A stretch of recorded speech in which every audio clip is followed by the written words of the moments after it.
जय श्री राम। बहुत स्वागत आपका आपके अपने बेहद खास कार्यक्रम मेरे सिंह राशि के प्यारे जातक जातिका। मैं हूं आपके साथ आपका अपना डॉक्टर राज मिश्रा। शास्त्र में एक शब्द कहा जाता है, भाग्यम फलति सर्वत्र न विद्यारयसो बलम। जीवन में भाग्य फल देता है। कितने आप बलिष्ठ हैं, कितने कैपेबल हैं, ये मायने नहीं रखता है। हम आप सभी अपने जीवन में देखते हैं, कई बार आपके सामने वो लोग आगे निकल जाते हैं जिनको आपको लगता है कि मेरे सामने तो ये कुछ भी नहीं, क्योंकि उनका भाग्य साथ दे रहा होता है। वो कहते हैं ना, खुदा मेहरबान तो पता नहीं जो वर्ड है। इस महीने भाग्य आपका साथ देने के लिए तैयार है। कैसे, कब और कहां, इस पर चर्चा करूंगा। लेकिन उससे पहले आपको बता देता हूं कि यदि आप चाहते हैं मेरे से बात करना, अपनी पर्सनल भविष्यवाणी जानना, तो कृपया नंबर दिख रहा है, कॉल अपॉइंटमेंट ले सकते हैं, मुझसे बात कर सकते हैं। आपको लग रहा है कि आपको अपने घर संगीत में सुंदरकांड कराना चाहिए, घर की ऊर्जा को सात्विक करना चाहिए, घर में प्रसन्नता होना चाहिए, तो उसके लिए आप मुझे अपने यहां बुला सकते हैं। वास्तु विजिट के लिए बुला सकते हैं। राम कथा या भागवत कथा यदि आप चाहते हैं कराना, तो उसके लिए भी मुझे बुला सकते हैं। चलिए, क्यों मैंने कहा कि भाग्य इस बार साथ देने जा रहा है। इस बार 1.5 वर्ष बाद ऐसा होने जा रहा है कि मंगल, जो कि भाग्य स्थान के स्वामी है, वो सूर्य के साथ 11 मई को आएंगे और 15 तारीख तक दोनों एक साथ 9th हाउस में गोचर करेंगे और साथ में धनेश और लाभेश भी गोचर करेंगे।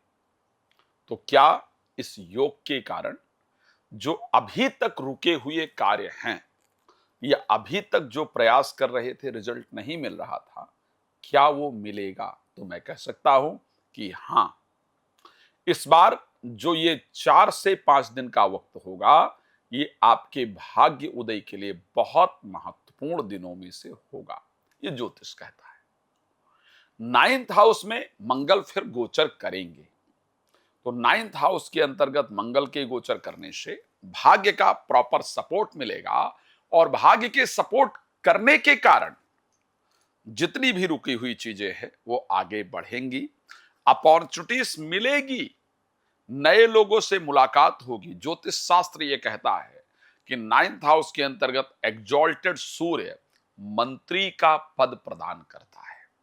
9th हाउस के अंतर्गत स्वग्रही मंगल मंत्री का पद प्रदान करता है।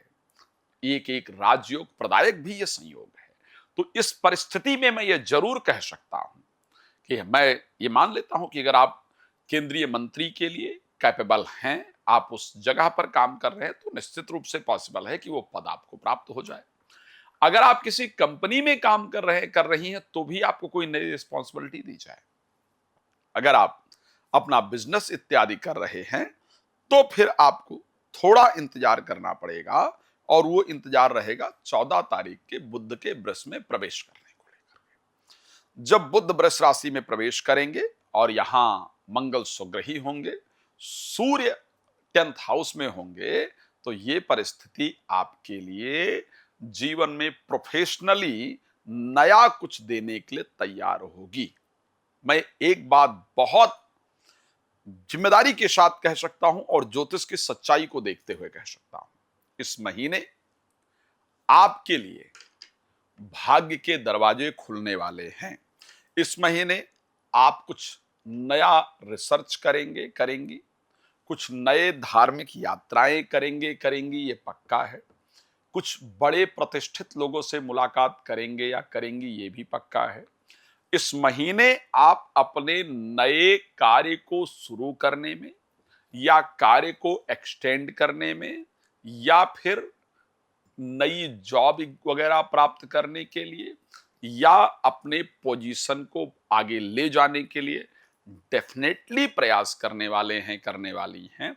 और इससे रिलेटेड कुछ महत्वपूर्ण चीजें घटित भी होने जा रही है। इस प्रकार आपकी राशि बता रही है, और मुझे भरोसा है कि इस प्रकार की चीजें आपके साथ होंगी भी। एक चीज पर मुझे लगता है कि मुझे आपको आगाह करने की, सचेत करने की आवश्यकता है, और वो चीज क्या है? वो है, क्योंकि लग्न में केतु गोचर, आपकी राशि में केतु गोचर करेंगे। अब केतु गोचर करने के कारण, केतु वैसे तो आध्यात्म के प्लैनेट है, लेकिन मंगल का जो नेचर है वो उनके अंदर है, तो फिर क्रोध उत्पन्न होगा, और जल्दबाजी में काम करने का मन करेगा, हाइपर ज्यादा होंगे। तो वो हाइपर ज्यादा होने कारण, जल्दबाजी में काम करने की प्रवृत्ति कारण, क्रोध करने के कारण चीजों के बिगड़ने का योग है। उस पर ध्यान देना होगा। मेरी रिक्वेस्ट रहेगी कि वाहन सावधानी से आपको चलाना होगा। पर यह मैं कह सकता हूं कि ये पूरा महीना आपका अपने पद प्रतिष्ठा की प्राप्ति के लिए, प्रोफेशनल लाइफ के लिए, रिलीजियस चीजों के लिए, धार्मिक चीजों के लिए, नौकरी और व्यापार के लिए सोचने में जाएगा।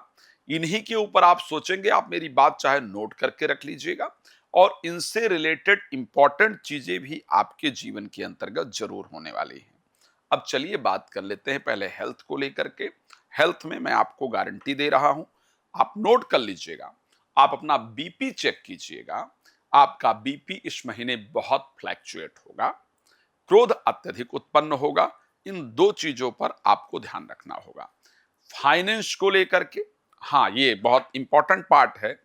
किसी से जो पैसे आने होंगे ना, ये भी ध्यान रखिएगा कि मान लिया जाए कल किसी ने कहा पैसे दे दूंगा, या कल वो पैसे आ जाने चाहिए थे, वो परसों ही आएंगे, उस दिन आएंगे ही नहीं, क्योंकि वो दस्त हो जाएंगे। तो उस दिन वो नहीं आएंगे। हाँ, ये 2 दिन एक बड़ा ध्यान रखने वाला विषय है कि जिन लोगों को शेयर मार्केट में बड़ा मजा है ना, कि शेयर मार्केट में पैसा लगाना चाहिए, या लॉटरी सट्टा में अगर बहुत इंटरेस्ट रखते हैं ना, तो 29 तारीख को और 30 तारीख को, ये 2 दिन याद रखना है भाई। 29 और 30 को जो लॉटरी लग रही हो, उसका टिकट खरीद लीजिएगा, या 29-30 के दिन ही शेयर मार्केट में पैसा लगाइएगा, या 29-30 को फाइनेंशियली कुछ करने का प्रयास कीजिएगा। मैं कह सकता हूं ये दिन आपके लिए चमत्कारिक होंगे रिलेटेड टू फाइनेंस।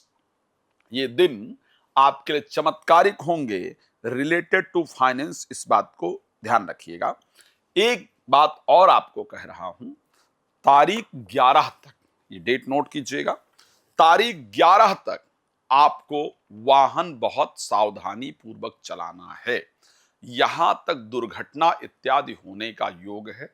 इस समय भीड़ भाड़ में जाने से, यात्रा इत्यादि, हवाई यात्रा इत्यादि करने से अगर पॉसिबल हो तो बचने का प्रयास जरूर कीजिएगा। मैरिड लाइफ को लेकर के 11 तारीख तक जीवन साथी से नहीं उलझिएगा, अदरवाइज लड़ाई वगैरह होगा और संबंध खराब होने का योग है। एजुकेशन के लिए अच्छा रहेगा, हेल्थ के लिए बता दिया है, प्रोफेशन के लिए बता दिया है। आप और बहुत कुछ जानना चाहते होंगे या चाहती होंगे, उसके लिए नंबर है, आप प्लीज मुझे कॉल कर सकते हैं, समय बुक करा सकते हैं और अपने बारे में जानकारी प्राप्त कर सकते हैं। श्री राम कथा, श्रीमद् भागवत कथा, श्री शिव महापुराण कथा के लिए आप मुझे कॉल कर सकते हैं। संगीत में सुंदरकांड या वास्तु विजिट के लिए कॉल कर सकते हैं। धन्यवाद आपका जुड़ने के लिए। जय श्री राम।